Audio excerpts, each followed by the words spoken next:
How to add watermark on CapCut. So first go to CapCut, and then for example this is your video and you want to add a watermark to it. So what you can do here is just select your video and then select the text here at the top. Now just add a default text here.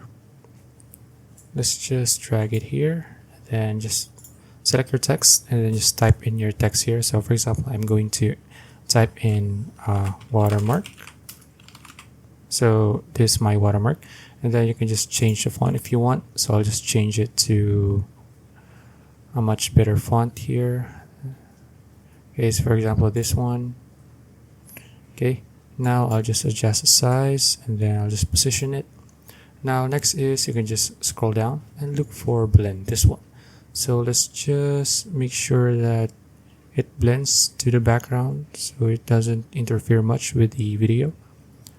And there you go. So let's check the video. Let's play it.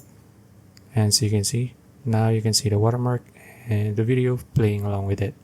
Okay, so that's it. If you found this video useful, please like and subscribe for videos like this. See you in the next one.